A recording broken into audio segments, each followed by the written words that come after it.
This daily dose is brought to you by Pirate.Black. ARRR! So, what is privacy? Yeah, the answer to that question is pretty abstract, involving the rights of man and ancient philosophical thought, and frankly too much introspection for a short animated web video. So no. Let's ask another. Take a look at your phone. How much information about you is stored on it, and how safe do you think that information is?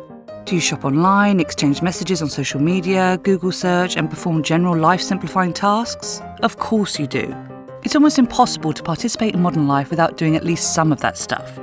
And you probably lock your phone and keep it safe because, hey, you'd hate for all that information about you to be in anyone else's hands. Well, let's say it already is. Because Google and Facebook and the store you shop at and the location app you turned on yesterday are all happy to collect and mine your information.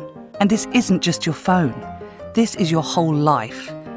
A pretty comprehensive picture of you is being built, which includes your history and future as well.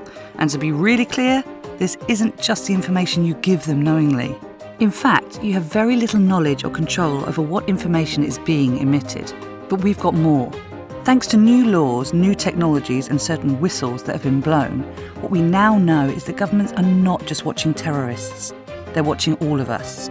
Your phone calls, your internet surfing, your emails, your social networking habits, your locations, even the fact that you're watching this video right now. All of it. Now, people don't always react as strongly as we do to all of this.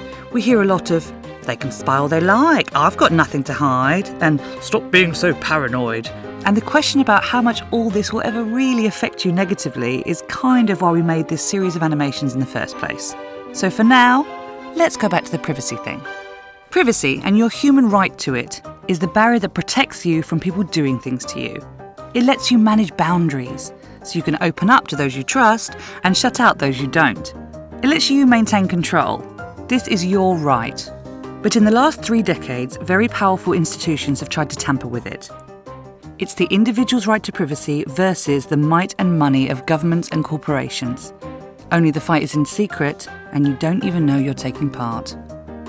They want to monitor you and make decisions about you, and they also push hard against laws that protect you. They do all this without public debate nor consent, and no one is overseeing them. I mean, this is where you're jumping off the ambivalent boat, right? Because privacy is about power. The more we have, the more power we have over our lives. And not to be overly dramatic, but throughout history, no system of mass surveillance has ever existed that has not ended up being abused. We have literally no idea where all this will end up. But the convenient solution we accept today will be the mandate of tomorrow. That's just how this works. Monitoring us, branding us, categorising us, and profiting from us. Privacy can stop all this from happening. We can stop this from happening.